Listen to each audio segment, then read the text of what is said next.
Hello everyone, welcome to GDC nursing. तो आज हम लोग पढ़ने वाले हैं disorders of psychomotor activity.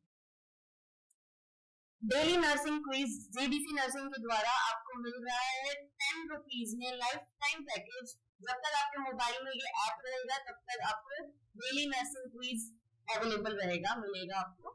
So please purchase कर लीजिए। Next, psychomotor activity. What is psychomotor activity? जहां पर साइकोमोटर एक्टिविटी की बात हो रही है, दैट मीन्स कि माइंड और हमारे conative activity, that means motor activity, conative activity, that is conative activities, that is motor activity, जिसमें हमारे एक्सट्रीमिटीज का फंक्शन हो रहा है। Clear? So what is psychomotor activity? The integration of mental processes and physical movement. The integration of mental processes and physical movement. हमारे mental processes के साथ में physical movement करना, किसी भी टाइप का थॉट अगर क्रिएट हो रहा है, कोई भी वर्क हमें करना है या हमारे माइंड में कोई भी चीजें आ रही है, उसको लेकर हमारी मोटर एक्टिविटी, हमारी एक्सट्रीमिटी अपना परफॉर्म कर रही है, एक्टिविटी परफॉर्म कर रही है, तो ये कहलाता है साइकोमोटर एक्टिविटी। साइकोमोटर एक्टिविटी में किसी भी टाइप का डिसऑर्डर होना या फिर एबनॉर्मेलिटी होना, ये आज हम इसमें देखेंगे साइकोमोटर एक्टिविटी के डिसऑर्डर्स को। So the next one is disorder of psychomotor activity. Disorder of psychomotor activity में 3 टाइप के डिसऑर्डर हमें देखने को मिलते हैं। First is increase activity, the next one is decrease activity and the other one is dis activity. First one is increase activity. Increase activity का मतलब ये तो हमारे डेली लाइफ में भी होता है, लेकिन अगर कोई पर्सन ऐसा है जो हमें अननेसेसरी पर्पसलेस एक्टिविटी परफॉर्म कर रहा है अपना, तो वो हमारा किसके अंडर में आता है? इंक्रीज एक्टिविटी में, जो एक बीमारी, मानसिक बीमारी के रूप में देखा जाता है, जिसका नाम होता है मेनिया। आपको एक मेंटल डिसऑर्डर है एक्टिविटी का, जिसको हम बोलते हैं मेनिया। इंक्रीज एक्टिविटी में हम देखते हैं increase activity level is known as hyper activity. Increase activity का इंक्रीज होना, बहुत ज्यादा जैसे बहुत ज्यादा लाउड फॉर्म में बातें करना, बहुत ज्यादा टेम्पर टेंट्रम शो करना, बहुत ज्यादा अपना किसी भी चीज को तोड़ना फोड़ना, बहुत अलग टाइप का बिहेव करना, आपका हाइपर एक्टिविटी कहलाता है। हाइपर एक्टिविटी में बी गोल डायरेक्टेड और नॉट। कई बार हम लोग बहुत ज्यादा हाइपर एक्टिव हो जाते हैं, बट ये एक कंडीशन के ऊपर डिपेंड करता है। कभी अगर हमें बहुत जल्दी में कहीं कुछ जाना है या हमें बहुत ज्यादा गुस्सा आ रहा है, तब हमें हाइपर एक्टिव बिहेव कर रहे हैं या बिहेवियर शो कर रहे हैं, तो ये एक नॉर्मल पर्सन भी करता है। लेकिन अगर हर बार कोई पर्सन हाइपर एक्टिव है हर चीजों के लिए, किसी भी चीज के लिए, खाना खाना है बट उसको एक मैनर नहीं है, बहुत जल्दी खा रहा है, बहुत ज्यादा स्पीड में खा रहा है, कहीं पर भी चलना है नॉर्मल स्पीड में भी चला जाता है, लेकिन वो बहुत ज्यादा स्पीड में चल रहा है, तो ये एक हाइपर एक्टिविटी का सिम्टम है, जो हमें मेनिया में देखने को इसके लिए मिलता है। Next, hyper activity shown as accelerated speech, motor activity and hyper vigilance. ये अभी हमने ये सिम्टम्स बताए कि ये किन किन हाइपर एक्टिविटी हमें किस टाइप से शो होती है। पर्सन बहुत ज्यादा लाउडली आपसे बात कर रहे हैं, अगर आप उससे धीरे भी बात कर रहे हैं, लेकिन पर्सन या फिर जो पेशेंट है वो बहुत ज्यादा लाउडली आपसे बात करेगा, आपसे किसी भी काम को करने के लिए बहुत ज्यादा अपना स्पीड बहुत ज्यादा बढ़ा लेगा, बहुत ज्यादा हाइपर एक्टिव हो जाएगा। Okay, the next one is decrease activity. Activity का डिक्रीज होना, जो कि एक जैसे कि किसी कंडीशन की वजह से ऐसा कोई हमारे माइंड में ऐसा कोई प्रॉब्लम क्रिएट होना जिसकी वजह से पर्सन बिल्कुल इंटरेस्ट नहीं ले रहा है किसी भी चीज में, बहुत ज्यादा डिसएक्टिव नहीं बोलेंगे, लेस एक्टिव हो चुका है। Okay, there is slowness in initiation and carrying out an activity. There is slowness and in initiation and carrying out an activity. किसी भी वर्क को करने के लिए बहुत ज्यादा स्लो होना, क्यों? बिकॉज उसके अंदर बिल्कुल भी उस चीज के लिए इंटरेस्ट नहीं है, पर्सन बहुत ज्यादा हेल्पलेस है, होपलेस है। क्लियर? तब ये कंडीशन आती है जो कि हमें मोस्टली डिप्रेशन में देखने को मिलती है। The level of activity is reduced in some cases like depression and some type of schizophrenia. बहुत कई सारे schizophrenia के केसेस में हमें डिक्रीज एक्टिविटी देखने के लिए मिलेगी, और डिप्रेशन में मोस्टली हमें ये चीज देखने के लिए मिलेगी, क्योंकि डिप्रेशन वाला पेशेंट हेल्पलेस होपलेस हो जाता है और उसके अंदर लैक ऑफ इंटरेस्ट दिखाई देता है हर चीज के लिए, जिसकी वजह से उसकी एक्टिविटी बिल्कुल डिक्रीज हो जाती है। Okay, the next one is this activity. So this activity abnormal activity बोला जाता है दिस एक्टिविटी को। दिस एक्टिविटी का मतलब है पर्सन अननेसेसरी ऐसे कुछ एक्टिविटी करता है जो कि ना तो पर्पसफुल है, ना नीडफुल है, ना ही यूजफुल है। तो चलिए हम नेक्स्ट देखते हैं कि दिस एक्टिविटी कितने टाइप्स में होती है। सो दिस एक्टिविटी के अंदर हम देखेंगे stereotype activity. What is stereo What is stereotype activity? What is stereotype activity? Stereotype activity का मतलब होता है repetition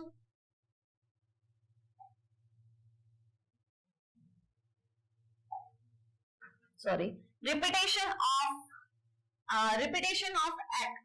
बार बार किसी भी चीज को रिपीट करना, again and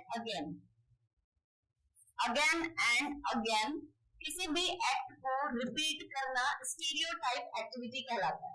first one negativism. Next, negativism का मतलब होता है पर्सन आपको मतलब पर्सन जो एग्जामिनर है उससे बिल्कुल अपोज उसकी कमांड को ऑबे करेगा या फिर नहीं ही करेगा, ठीक है। Next, automatic behaviour. Automatic behaviour में कुछ ऐसे रिपीटेडली बिहेवियर हमें शोन होते हैं जो कि पर्सन एकदम सेम जो हमने बोला है उसी के एकदम सेम कॉपी करता है। Next, violence and the next one is suicide. Violence ये आपको वर्ड से क्लियर है। सुसाइड खुद को हार्म करने का ट्राई करना, that is suicide. And one more is there compulsion. एक और दिस एक्टिविटी है इसमें कंपल्सिव एक्टिविटी। स्टीरियोटाइप एक्टिविटी क्या होता है? स्टीरियोटाइप एक्टिविटी का मतलब stereotype is a repetitive and non purposeful movement which is carried out uniformly in absence of any external stimuli। किसी भी बाहर के कोई भी एक्सटर्नल स्टिमुलाई के वजह से पर्सन अपना रिपीटेडली बिहेवियर शो कर रहा है, ऐसा नहीं है। पर्सन खुद से ये एक्ट करना स्टार्ट कर देता है जो कि बहुत ज्यादा जरूरी नहीं है, बहुत पर्पसलेस है, मतलब जिसका कोई नीड नहीं। ओके,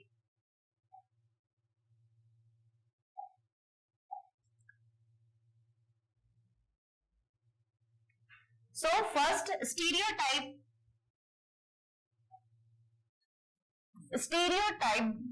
एक्टिविटी के टाइप्स में हम देखते हैं। स्टीरियोटाइप एक्टिविटी में अगर हम देखते हैं कौन कौन सी प्रॉब्लम्स हमें दिखाई देते हैं या फिर कौन कौन से टाइप्स है स्टीरियोटाइप के, तो फर्स्ट वन है आपका स्टीरियोटाइप पोजीशन या फिर हम बोल सकते हैं stereotype posture.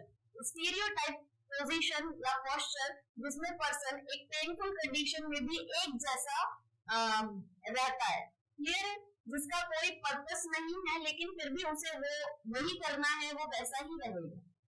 Stereotype position a repetitive useless purposeless fixed form of expression और रिस्पॉन्स, जैसे हम बोलते हैं मेंटल टर्मिनोलॉजीज में कैटालेप्सी या फिर वैक्सी फ्लेक्सिबिलिटी।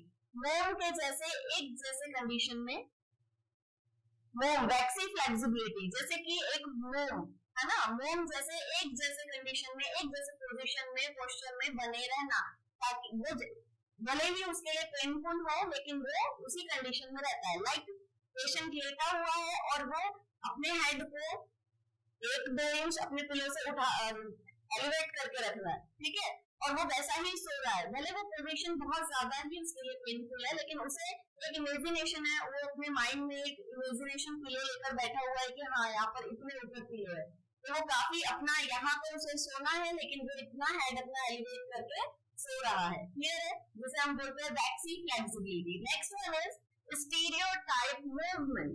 स्टीरियोटाइप मूवमेंट जैसे कि जिसमें हम मसल कॉन्ट्रैक्शंस का यूज करके मूवमेंट शो करते हैं। न्यूरोलॉजिकल कंडीशन, ये एक न्यूरोलॉजिकल कंडीशन है जिसमें that involve involuntary repetitive and purposeless muscle contraction, जो कैसी है, इनवॉलंटरी है, पर्सन खुद से जबरदस्ती ये नहीं चाह रहा है, मतलब खुद से करना नहीं चाह रहा है ये उससे हो रहा है, लेकिन अगर हम उसे बोला जाता है ये नॉर्मल पर्सन के साथ भी होता है, stereotype movement condition normal person, mentally healthy person के साथ भी होता है। क्लियर है?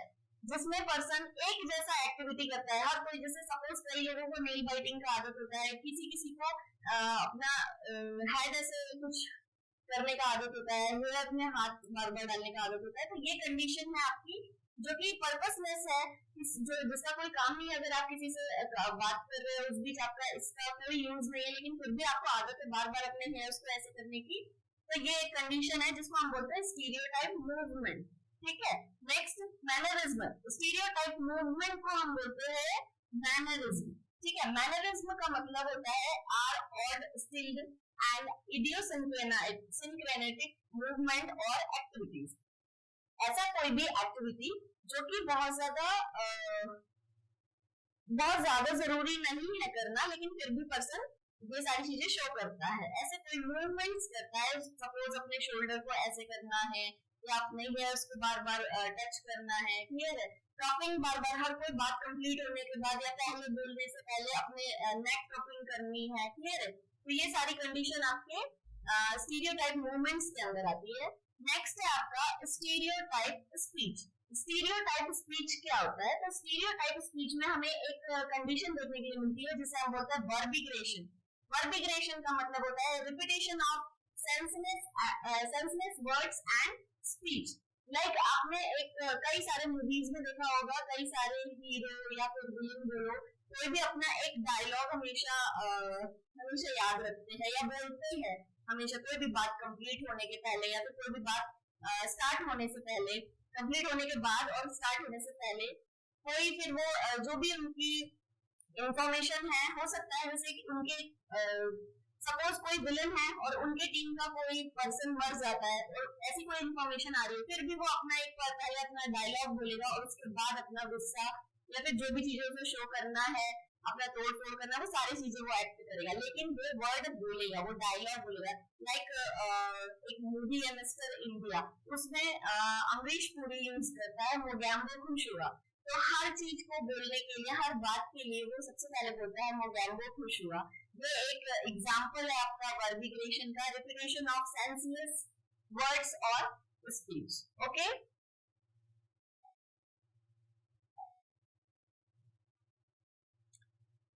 नेक्स्ट आपका साइकोमोटर एक्टिविटी का नेक्स्ट दिस एक्टिविटी है जिसको हम बोलते हैं नेगेटिविज्म। नेगेटिविज्म में क्या कंडीशन है? It is a resistance to all passive movements और कमांड्स ऑफ द एग्जामिनर। आप इस कंडीशन में जो भी पेशेंट है वो क्या करेगा, हम जो भी उसे करने के लिए बोल रहे हैं, हम बोल रहे हैं खाना खा लो, तो वो नहीं खाएगा, कहीं और भागेगा। हम बोलेंगे कि यहाँ पर लिखो, तो वो नहीं लिखेगा। मतलब अगर हमें उससे काम करवाना है, नेगेटिविज्म वाले पेशेंट से अगर हमें काम करवाना है, तो हमें हर चीज का उल्टा बोलना पड़ेगा। यहाँ मत लिखना, फिर वो बराबर लिखेगा। खाना मत खाना, फिर वो सही से खाना खाएगा। तो जो भी हमारी नेगेटिविज्म का मतलब होता है, अगर पेशेंट आपकी बात नहीं मान रहा है और आपके मतलब एग्जामिनर की बात ना मान के उसका उल्टा कर रहा है, दैट मीन्स ये कौन सा साइन होता है? नेगेटिविज्म। ओके, नेक्स्ट है compulsion, activity which looks unreasonable. Compulsion एक तरीके से देखा जाए तो हम रिलेट करते हैं ऑब्सेशन। ऑब्सेशन मींस क्या होता है? थॉट, रिपीटेशन ऑफ थॉट, बार बार थॉट आ रहा है जिसकी वजह से हम मोटर एक्टिविटी परफॉर्म कर रहे हैं, जिसको हम बोलते हैं कंपल्जन। ठीक है, जो कि अनरीजनेबल भी होती है, कई बार बार किसी भी एक्ट को करना। ठीक है, बार बार किसी भी एक्ट को करना, बट ये एक्ट डिपेंड करता है ऑब्सेशन पर, उसके थॉट्स पर, कि बार बार उसे थॉट आ रहा है। सपोज बार बार पर्सन के माइंड में आ रहा है कि उसने लॉक नहीं किया है, अगर वो अपने कंट्रोल कर लेता है तो हमें मोटर एक्टिविटी नहीं करनी पड़ेगी। लेकिन अगर ऑब्सेशन वाली कंडीशन है तो मोटर एक्टिविटी मतलब कंपल्सिव एक्टिविटी भी होगी। क्लियर है? नेक्स्ट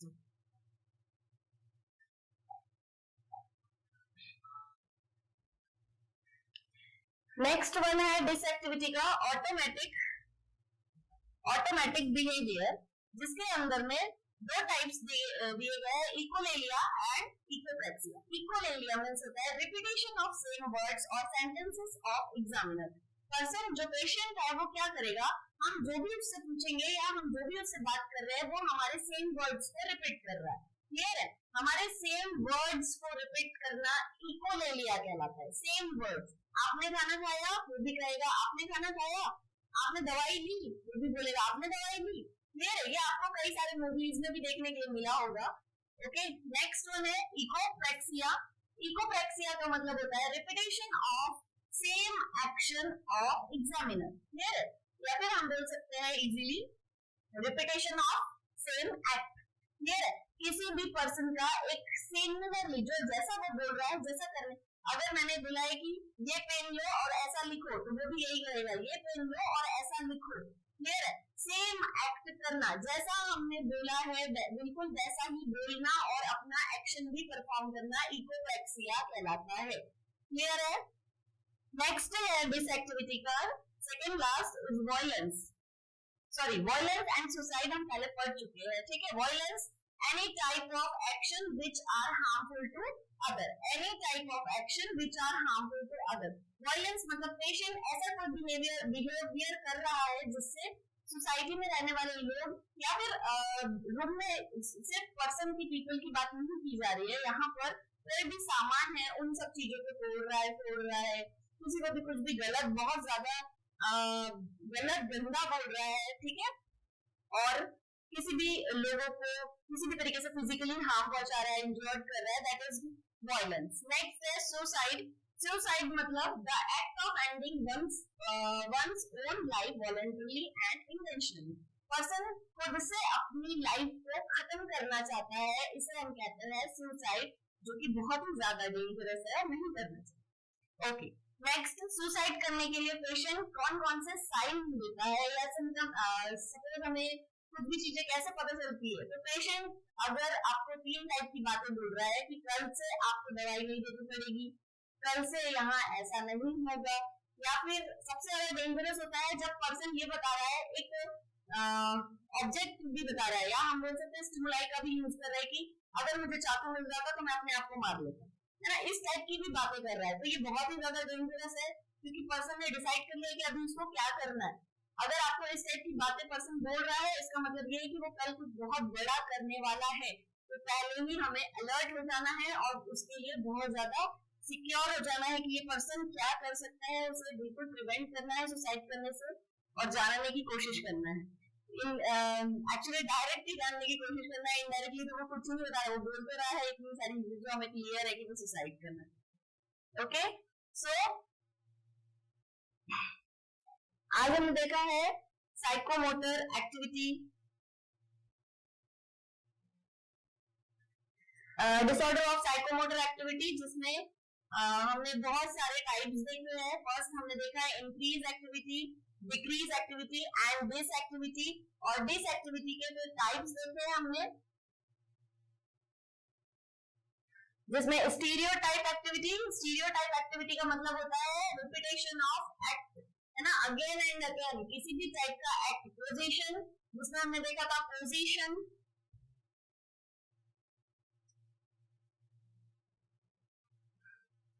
जिसमें हमने क्या क्या चीजें स्टीरियोटाइप एक्टिविटी में हमने देखा था, पोजीशन, ठीक है, movement and this activity. Next हमने देखा नेगेटिविज्म, नेक्स्ट हमने देखा है compulsion, automatic behaviour, violence and suicide. That all are the disorders of psychomotor activity. Thank you.